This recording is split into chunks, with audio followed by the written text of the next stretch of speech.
Hello everyone, if you're new here, my name's Katrina and you're watching The Irish Mammy. And if you're not new here, you're very welcome back to my channel. So I wanted to give an update today. I haven't been on in a good while, and I think the last time I was on I was saying the same. But I'm hoping that this space you can see behind me is a bit of a clue. I have a new growing space. I took this over mid-September, and I've been doing a little bit of work on it since. It was given to me in fantastic condition, but I've been just cozying it up and making it my own space, and I've had a little bit of a disaster as well, just to boot. I had planned on having this full of lovely vegetables all over the winter, but just didn't work out, and I'll be able to explain a little bit more later. But first I'm going to show you what I do have planted today in the polytunnel. So this space was given to me completely blank, empty. It had just been cleared out of all the summer crops just before I took it over. So the first thing I done was start covering these beds with Mypex to try and give myself some relief from weeding over the winter. I knew I wasn't going to fill the whole space with vegetables, so that was the first job I had to do. I then moved in some of the other stuff from the other polytunnel, which, by the way, the polytunnel that I was in and sharing with 2 other people is just right through there, just right next door. So this is my fig tree, which didn't really get a great, took care of very well over the summer, but of course my own fault completely. I do plan to plant it into this half barrel at some stage over the winter, and I will also run drip to it. Now the drip is all lifted along these beds because I was putting down the Mypex. The drip system isn't functioning at the minute, but hopefully it will be very soon. But my intention is to run, and I have actually got them already, to run a drip line from my water supply here into my fig tree. And down here is my peach tree, which I actually got peaches this summer. Now they weren't great, it's its first year, so I didn't, and I should have probably pulled them off altogether. I didn't have the heart. Now maybe it would have done the tree better, but when you see these nice juicy peaches producing on the tree, it's hard to take them off. And I did eat them, and they were delicious. Small but delicious. So this peach tree is just sitting in this half oil barrel at the minute as well, and the plan is the same for it, to plant it into it completely and run a drip line straight to it. And on down here in this bed I have, of course, my garlic planted out, as well as some overwintering onions. Now the garlic's not peeping up at the minute yet, so just this back half of the bed is planted up with garlic. I think I have about 50 bulbs of garlic. I am, of course, planting more at home, which as usual should have been planted long ago, but I still have time until the end of this month is still okay, and actually even till the end of December is fine as well. So the front half here, you can see the little green strands. These are my overwintering onions, which I sowed from seed back July or August I sowed them. Maybe August I sowed them. And then this bed is also planted up. Now I was very ambitious and planted potatoes. I'm not sure if they're going to do anything. They were late going in because it's me. Now these potatoes were specifically supplied for growing for a Christmas harvest. So they should have been planted in September, and they were planted in October for me. There's no sign of anything coming up yet, so very possible there'll be no potatoes for the Christmas, which is fine because I have plenty of potatoes harvested at home. And I'm actually going to have to work through them after Christmas and decide how I'm going to preserve them, because they'll start sprouting shortly after Christmas. In the middle here I planted leeks, and these leeks were sown probably in the summertime. I'm hoping they'll start producing next spring. I mean, they're not going to do much now, and I wouldn't expect a lot from them now, but hopefully in the spring they'll take off and give me an early crop in the spring. And the variety of these leeks are Giant d'Inverno. No, that's not pronounced very well, but it's my best attempt. So yeah, they'll hopefully be taken off in the spring, and again they'll have to be harvested fairly early so that they don't get too warm and start to bolt, since they would technically be going into their second year very soon.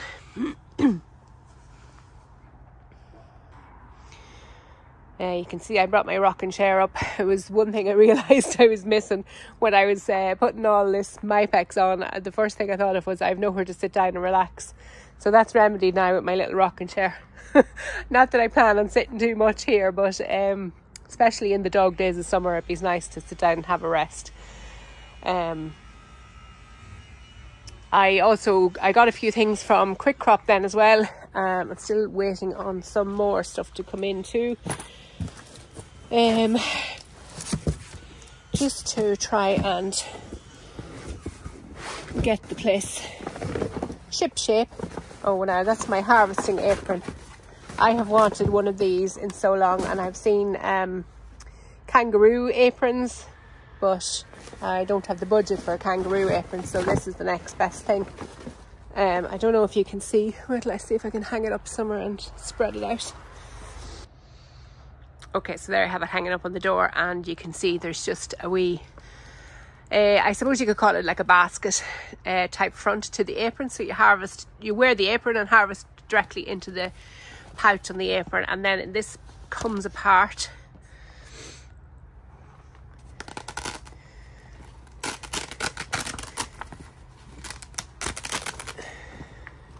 And it's good and sturdy, as you can see. And then your produce can come out the bottom straight into a bucket or a basket, depending on what you're using.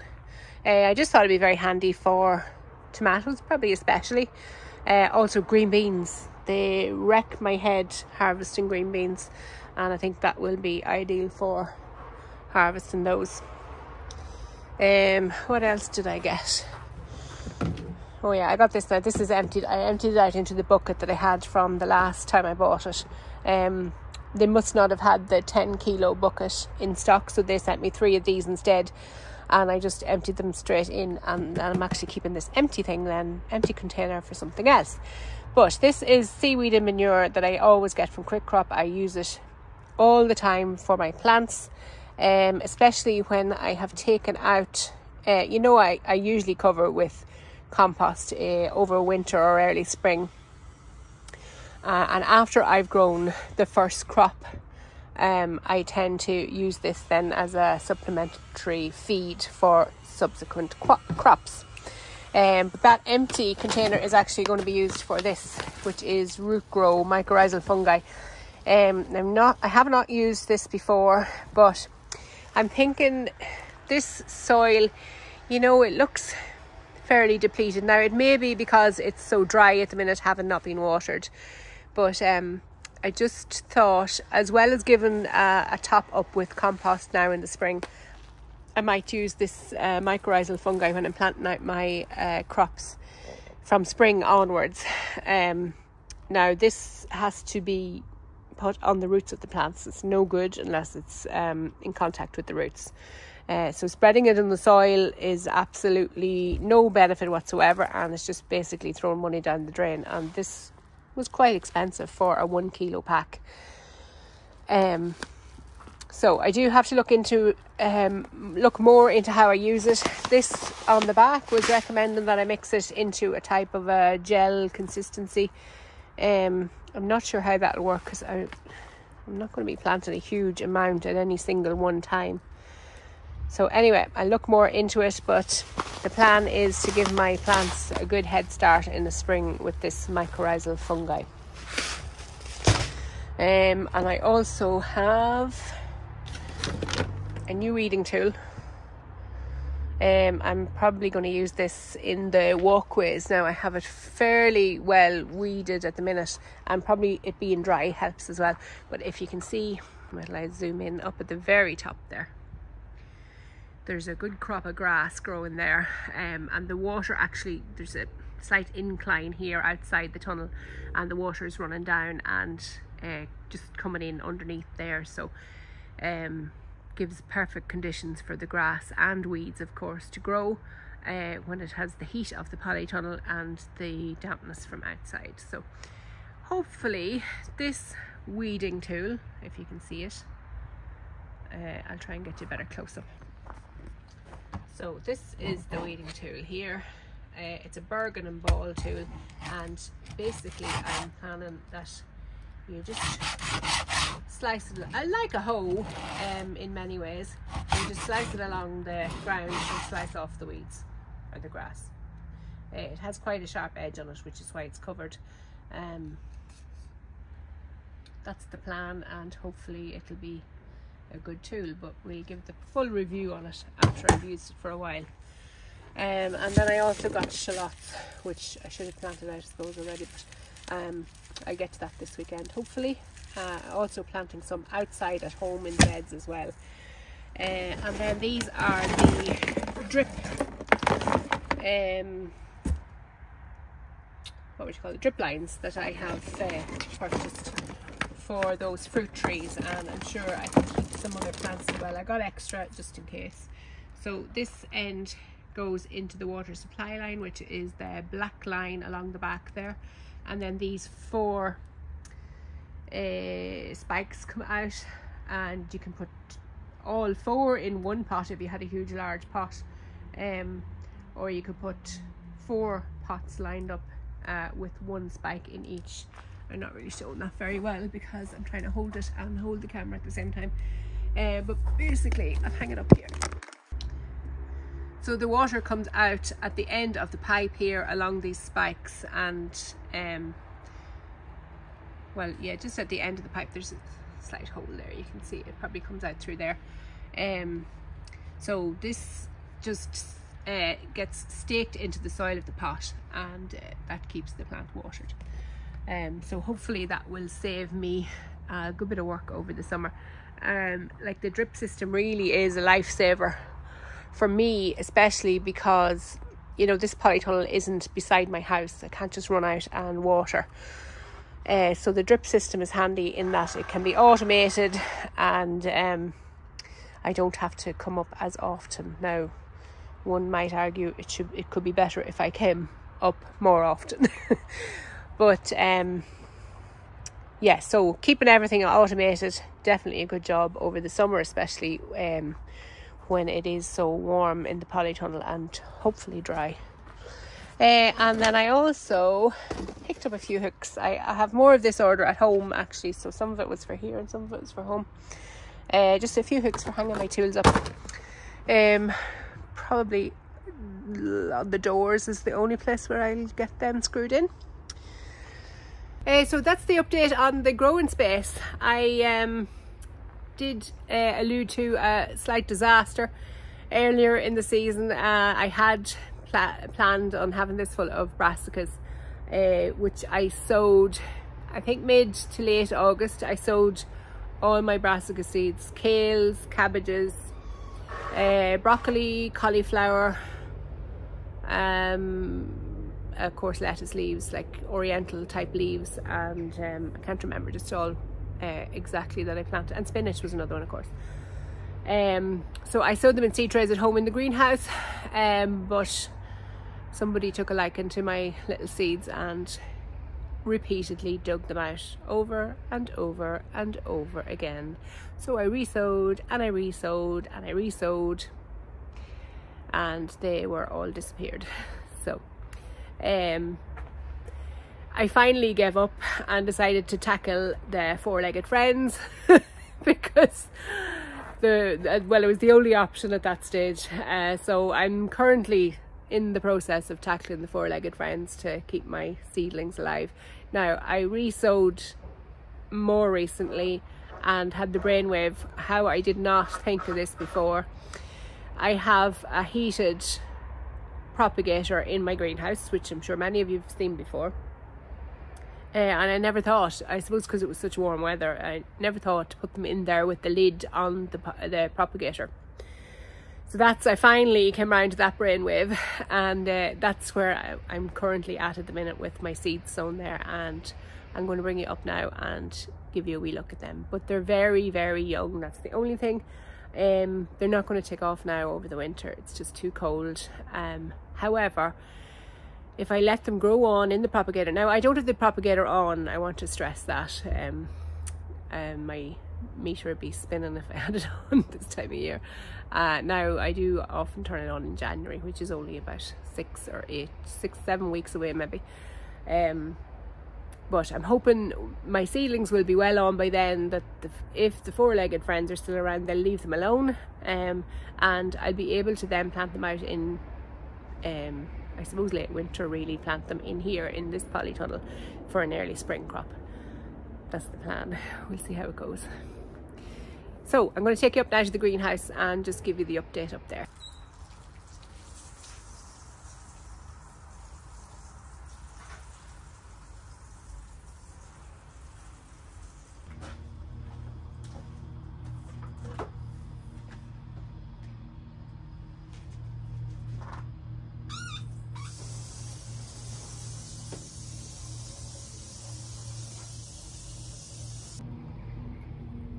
So here we are in the emptied out greenhouse.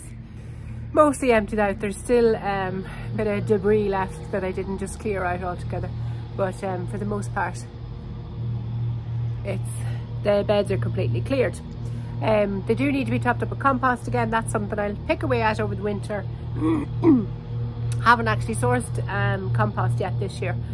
But realistically, I'll probably leave it till after Christmas. So here are the seedlings in here, and I'll just bring you close. So they're all sitting in here. I just have the lids off them at the minute. I was watering there, but you can see they're very scraggly, I suppose you'd say. So I planted Cosberg lettuce there.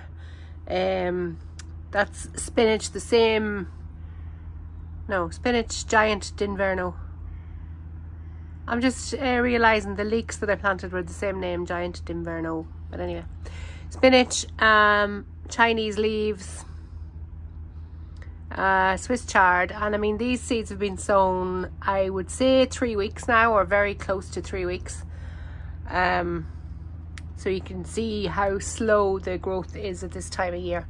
Along here I have multi-sown different brassicas, so that's broccoli all in that little cell there. Savoy cabbage there. Marathon broccoli there. Igloo cauliflower there. Now they aren't doing well at all. I'm actually going to move them over because it might be just that they're so close to the outside of the propagator. This is earliest of all cabbage, and this is another Savoy cabbage. And then down here I'm probably pushing my luck a little bit. This is summer purple sprouting broccoli, this whole tray. So it's a very early type of sprouting broccoli. If you remember, purple sprouting broccoli takes 12 months to come to flower or to produce. So this summer purple variety develops much faster. Now usually the idea is that you're sowing it in spring and harvesting in summer, but of course I like to really challenge things and do them backwards. So I'm sowing in winter and hopefully harvesting in spring. We'll see how that goes. An experiment if nothing else. And then this is the purple sprouting broccoli, the regular kind, and the early Rudolph variety. So shorter as well to produce, but still takes about 10 months. So we'll see how that goes. And then down here is kale, Siberian kale, along in this whole white tray here. I actually thought it might do better considering it is like a cold weather crop, and this Siberian variety tolerates cold even more than others. So slightly disappointed that it's not doing better, but look, it's my own fault. I can't blame anyone else. So over here is the seeds that I had sown. Well, what remains of the seeds I had sown. I had much more than this, but I've thrown them all out. And the reality is the four-legged friends touching these, if there's any chance of them having touched them, these are going to have to be dumped as well. They were just the trays that hadn't been affected as badly, and I was waiting to see how they came along, and you can see how sparse the germination is there, because they were dug out of their cells, and many of them were eaten, and then as a result they're all spread around in the wrong trays as well. So mostly what you see growing is the Chinese mixed leaves or Oriental leaves. They've basically been spread around between the two trays, so there would have been one row of them originally. And that's the way they're germinating. Down here were all brassicas as well. I think there's maybe 2 or 3 germinated out of that in total, out of 12 and 12, 24, 34, 44 cells. I might have 2 plants, but I'm not actually going to allow them to come on. They're going to be dumped as well, just because there is a slight risk when those particular type of four-legged friends are at food crop plants. There's just a risk of disease, so I'll be getting rid of those. And down here I have my geraniums that I sowed last spring and ended up never planting out anywhere. They just remained in those little small pots. I had intended, I might get it done yet, on potting them up into larger pots and maybe bringing them inside for a nice bloom over the winter. We'll see how I get along with that.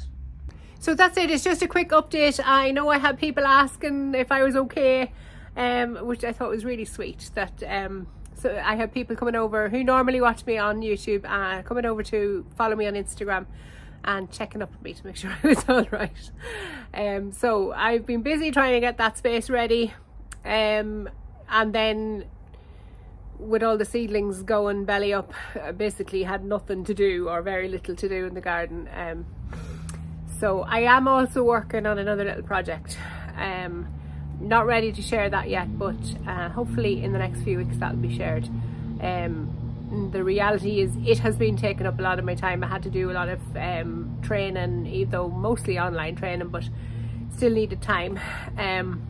But yeah, watch this space, and in the next few weeks I'll be announcing that, nerve-wrackingly, but anyway. So I'm hoping to bring a kitchen video to you next, so keep an eye out for that, probably in a week's time. I don't bring many videos from my kitchen. It's definitely not the Instagram kitchen. It is a normal, everyday, working family kitchen. So it's not an Instagrammable kitchen. But being the winter, and seeing as I have very little growing now over the winter, I decided to move to kitchen content for a wee while and see how that goes. Yeah, and mostly what I'll be cooking is from the kitchen, or from the garden, but this first one coming is a very basic recipe. And I think I've done a short on it before as well, but it'll be a little bit more in depth for this one. So yeah, thanks for watching if you've stuck it out this far. And I'll see you in the next video. Bye bye.